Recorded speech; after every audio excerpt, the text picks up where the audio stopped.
Então vamos em frente aqui no Morning. Agora é hora de falar de política.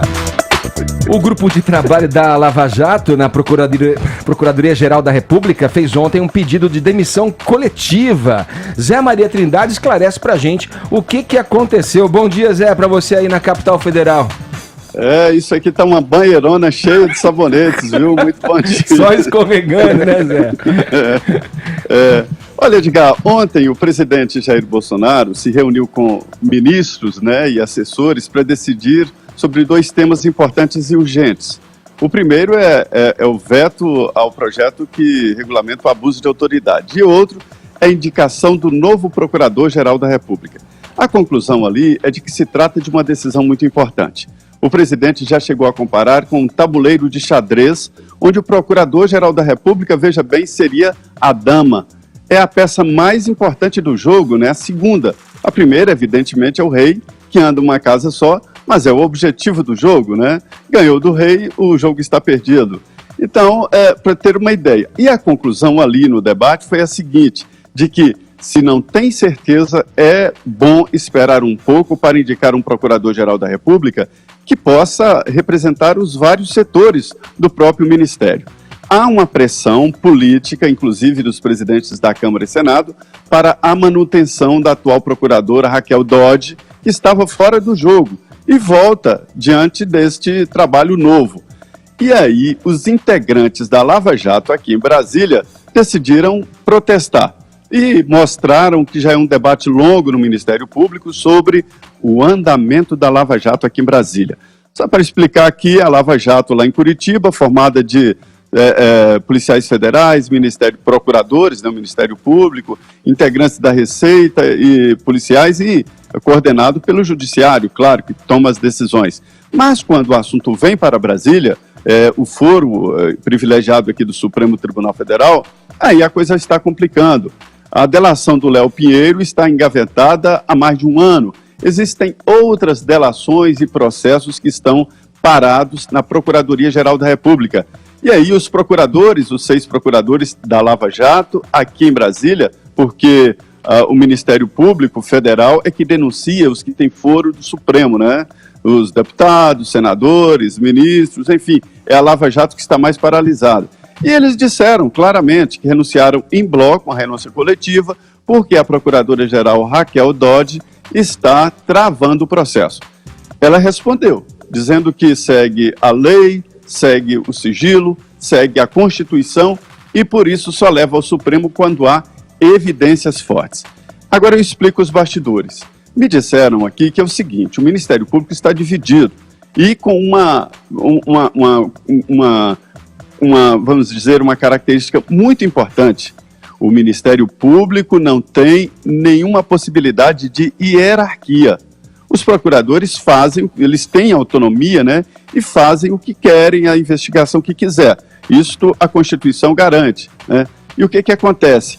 Um Procurador-Geral da República que não seja um líder vai dificultar ainda mais a situação do órgão. Então, há uma confusão, há uma divisão, e os integrantes do Ministério Público, por não terem esta hierarquia, né, acabam provocando divisões ali. Um grupo quer salário, autonomia e tal, outro grupo quer um poder maior para o Ministério Público e o terceiro grupo quer politicar mesmo. Existe tudo isso lá. Sim. Ô Zé, você acha que, por exemplo, a saída desse grupo ali, considerando que a Raquel Dodge está aí em final ali, se é que eu posso chamar de mandato, enfim, ela já vai sair, né? Ela até tentou ali uma questão, se ofereceu para manutenção, né, da permanência dela ali no cargo, à frente da PGE. Se candidatou à recondução. Se candidatou, né, Zé? E tem aí toda essa fala, essa celeuma causada pelo presidente optar ou demonstrar que optaria por um nome fora das 3 indicações ali, né, dos próprios procuradores, né, que é praxe, né, desde 2003, sair dessa tríplice escolha, né, do Conselho de Procuradores ali, Zé. Isso, de alguma forma, você acha que enfraquece a Operação Lava Jato, que pela própria Raquel Dodge foi renovada por mais um ano, recentemente? Você acha que isso pode gerar algum tipo de enfraquecimento? Ah, sim, e principalmente perante a opinião pública.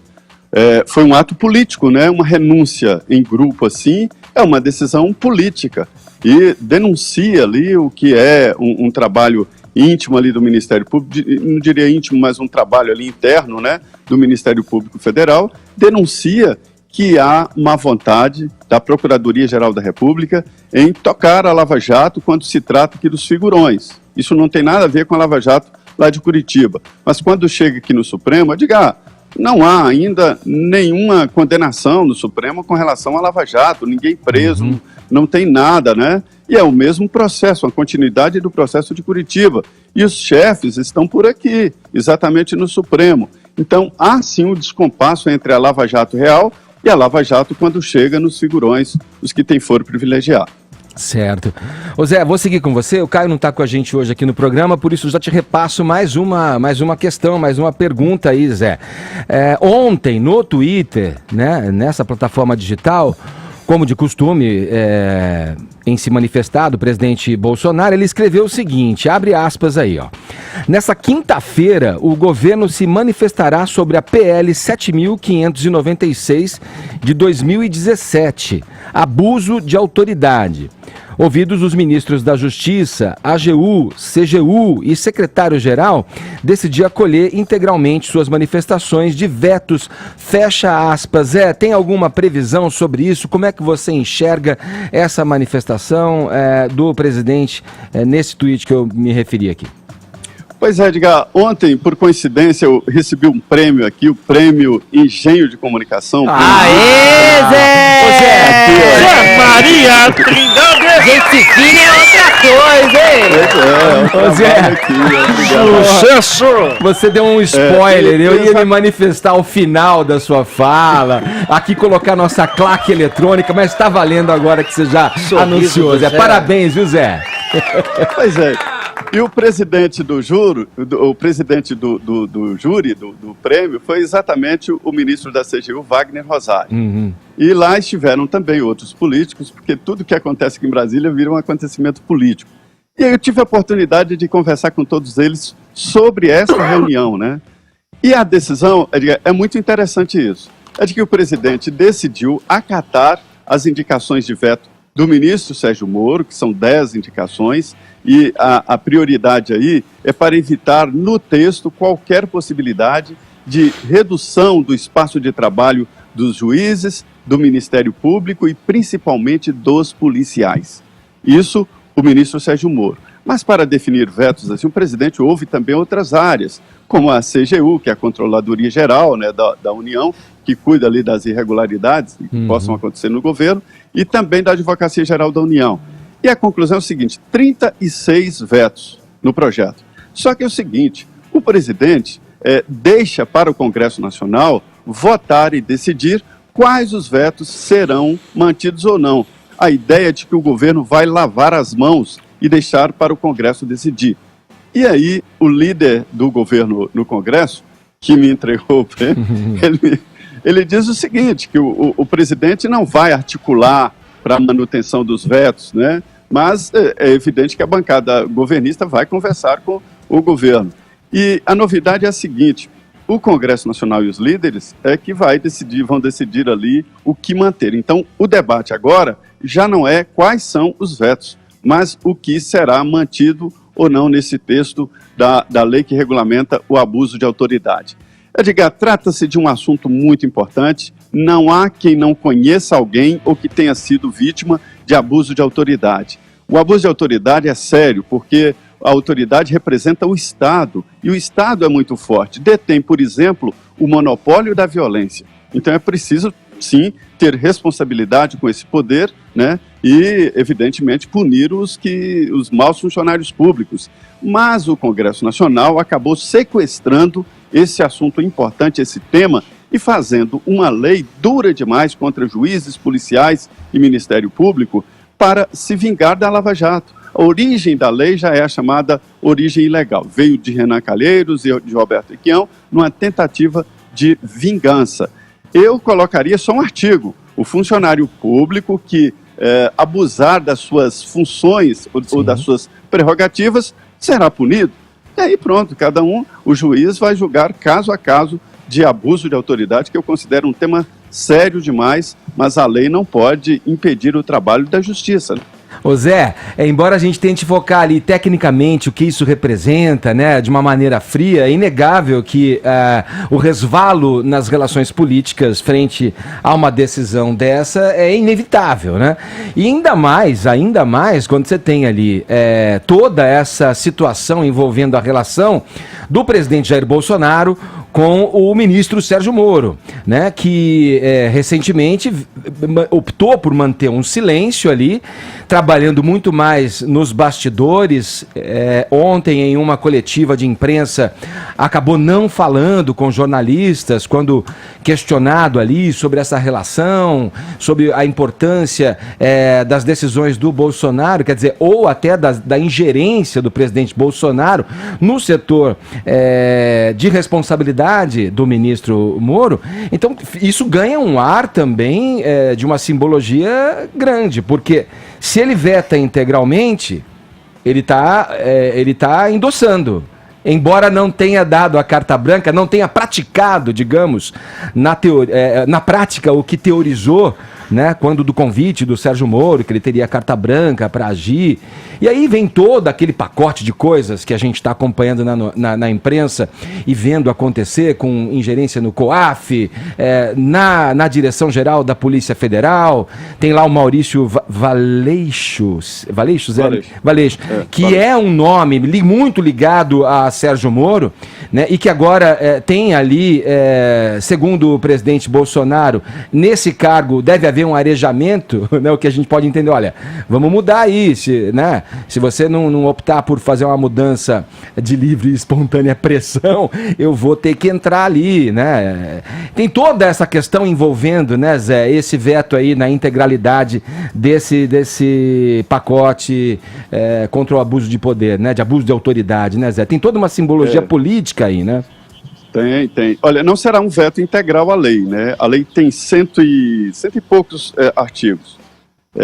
E serão 36 vetados. Então, se não será integral, cada veto vai passar pelo Congresso. A história política aí de bastidor é a seguinte: o presidente aceita as indicações de veto do ministro Sérgio Moro, mas vai além e faz outros vetos, né, mais do que o dobro dos vetos, para pulverizar. E, por outro lado, não toma como sua esta indicação de veto, ou seja, ele veta e lava as mãos e deixa o Congresso decidir. Líderes me disseram isso não tem muita diferença, porque hoje o presidente não tem uma base sólida no Congresso e o presidente, querendo ou não, ele não vai interferir tanto. Mas interfere, porque lida ali com a PSL, a base governista. Então o presidente veta e lava as mãos, quer dizer, não toma como ele. E num momento político importante, Edgar, o UOL, a Datafolha, publica uma novidade. Pela primeira vez, o ministro Sérgio Moro, de longe o mais popular do governo, é mais popular até do que o presidente Jair Bolsonaro, que é candidato à reeleição em 2022. Sim, 25 pontos percentuais acima, né, Zé? É muito, é a estrela do governo. E mais, o próprio presidente Bolsonaro disse, ele falou, não é me disse, ele falou que conversou sobre esse assunto com o Sérgio Moro, sobre candidatura em 2022. Para se ter uma ideia do momento sensível, é muito sensível, e o governo não pode... o Tancredo dizia, Edgar, que a gente não pode nomear quem a gente não pode demitir, não, viu? Nunca faça isso. As atenções se voltam, Zé, exatamente para o caso que está freado na justiça a mando de Dias Toffoli, do STF, com relação ao Flávio Bolsonaro, filho do presidente, diretamente envolvido em questões aí com a justiça, na tal rachadinha lá, enquanto deputado no Rio de Janeiro. Quer dizer, a atenção volta-se para isso e queremos saber como vai agir agora e com que autonomia vai agir a Polícia Federal e as investigações frente a esse caso, né, Zé? Isso provocou muito prurido, essa intervenção na Superintendência da Polícia Federal do Rio de Janeiro. Por outro lado, essas denúncias aí da Vaza Jato, né, acabaram mostrando um então juiz Sérgio Moro ali não omisso e tal, e dividiu. Quem não gosta dele continua falando mal. Mas ali ele conseguiu solidificar um apoio muito grande, quer dizer, deu um efeito contrário do que esperavam os partidos de oposição. Sim. Valeu, Zé. Obrigado pelo papo, pelas informações. Parabéns pelo prêmio mais uma vez. Sucesso você só pelo... Zé. Olha, chique demais da conta. Prêmio Engenho de Comunicação. Olha, Zé, eu não me lembro a categoria que você recebeu o prêmio, mas olha, pelo conjunto da obra, meu velho, você deveria ganhar todo ano. Da obra. Eu estou em boa companhia aqui, o Adélis Ortiz, da TV Globo, olha aí, que legal. E o Sérgio Amaral, que é o diretor da Rede Bandeirantes aqui em Brasília. Grandes nomes do jornalismo nacional que ficam com base em Brasília. Vocês estão fazendo história para o nosso jornalismo, Zé. Valeu, Parabéns. Zé. Parabéns, viu? Um abração para você.